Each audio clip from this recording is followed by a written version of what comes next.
किसान अध्यादेश को लेकर आम आदमी पार्टी की प्रेस। आपको बता दें केंद्र सरकार द्वारा किसान अध्यादेश को लेकर देश भर में हो रहे हंगामे के बीच आज काशीपुर में आम आदमी पार्टी के प्रदेश प्रवक्ता ने प्रेस वार्ता का आयोजन किया। इस दौरान उन्होंने कहा कि केंद्र सरकार ने लोकसभा में कृषि संबंधित बिलों को पारित। पहला बिल कृषि उपज व्यापार और वाणिज्य संवर्धन और सरलीकरण विधेयक 2020 है। रामनगर रोड स्थित आम आदमी पार्टी के कार्यालय में विधानसभा प्रभारी मयंक शर्मा ने वार्ता के दौरान बताया कि इस बिल में सरकार का दावा है कि ये एक ऐसी प्रणाली है जिसमें किसान और व्यापारी मंडी से बाहर जाकर दूसरे राज्यों में जाकर फसल बेच सकते हैं। कह रहे हैं कि अकाली दल से ताल्लुक़ रखने वाले हमारे काशीपुर के विधायक चौथी बार के विधायक हैं और जिस तरीके से हरसिमरत सिंह और बादल जी ने जैसे अभी इस्तीफ़ा दिया है इस कृषि अध्यादेश को लेके, मैं बिल्कुल मांग करता हूँ, बल्कि उनको नैतिक आधार पर और किसानों का संरक्षक दिखाने के लिए बिल्कुल तुरंत से पहले इस्तीफ़ा देना चाहिए, क्योंकि ये काशीपुर भी हमारा उत्तराखंड में काफ़ी ये बेल्ट जो तराई बेल्ट आती है ये कृषि क्षेत्र से वाकिफ़ रखते हैं और न सिर्फ प्लेन में बल्कि पहाड़ों में भी बहुत कृषि उपज होती है।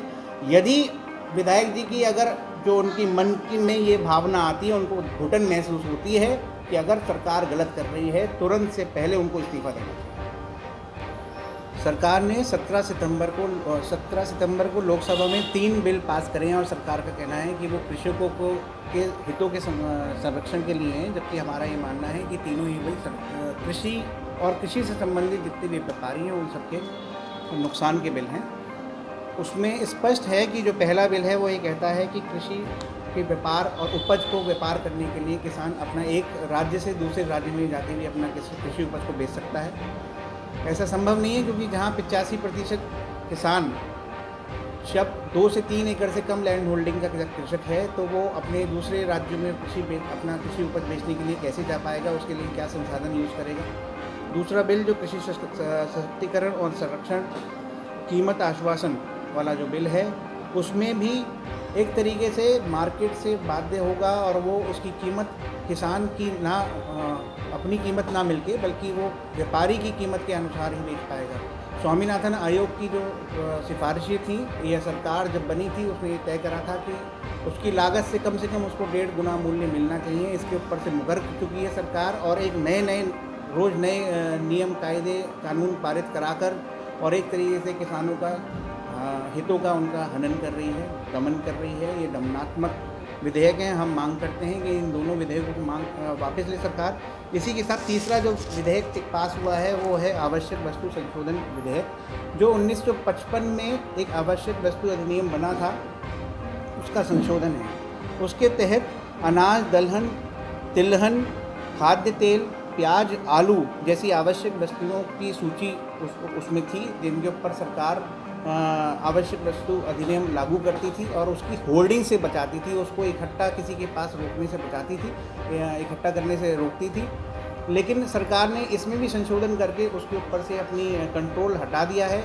इस तरीके से मार्केट में ये होगा कि कुछ खास व्यापारियों, कुछ बड़े व्यापारियों के पास सारी चीज़ें इकट्ठी हो जाएंगी, सारे जो कृषि उपज इकट्ठी हो जाएंगी और वो मार्केट को अपने हिसाब से कंट्रोल करेंगे।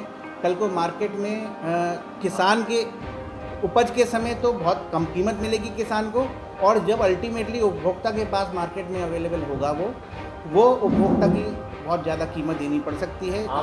हम किसानों के साथ संसद से लेकर सड़क तक हर मोर्चे पर जहाँ पर भी इस विधेयक के खिलाफ हमको खड़ा होना पड़ेगा, किसानों के साथ हम हैं। चाहे हमें संसद में विरोध करना हो, हमारे सांसद वहाँ कर रहे हैं, चाहे राज्यसभा हो या लोकसभा हो। साथ ही इससे लेके सड़क तक अगर हमको आना पड़ेगा तो हम किसानों के साथ हैं। हम मांग करते हैं सरकार तुरंत जल्द से जल्द इन तीनों विधेयकों को वापस ले। उत्तराखंड में वर्तमान में जो संसद का जो सदन इस समय चल रहा है, आज जो कॉन्फ्रेंस रखी गई है किस को लेकर वर्तमान में जो हमारा भारतीय संसद का जो सदन चल रहा है, उसमें 17 तारीख को केंद्र सरकार के द्वारा किसानों के संबंधी, कृषि से संबंधित 3 विधेयक पास करे गए हैं लोकसभा में। उसी को लेके एक प्रेस कॉन्फ्रेंस रखी गई है। आप सबका स्वागत है। और हमारा उसमें ये कहना है कि ये तीनों जो बिल पास किए गए हैं, ये किसानों के साथ कृषि बिल के नाम पर एक छलावा है और ये कहीं ना कहीं किसानों की बर्बादी और अनदेखी का प्लान है। की उपज व्यापार और वाणिज्य संवर्धन और सरलीकरण विधेयक 2020।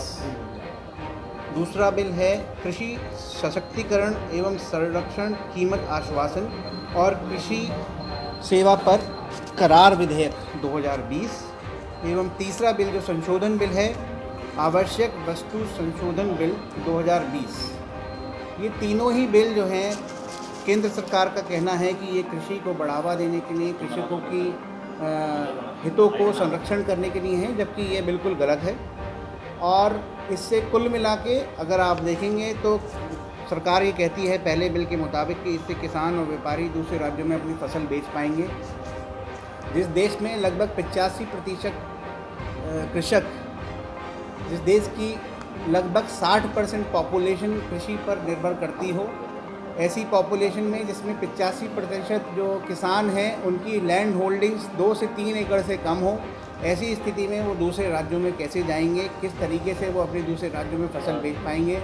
इस 75 रुपये प्रति लीटर के डीजल के खर्चे के साथ में वो किन संसाधनों के साथ अपनी फसल को बेचने के लिए जाएंगे, ये अपने आप में एक बड़ा सवाल है।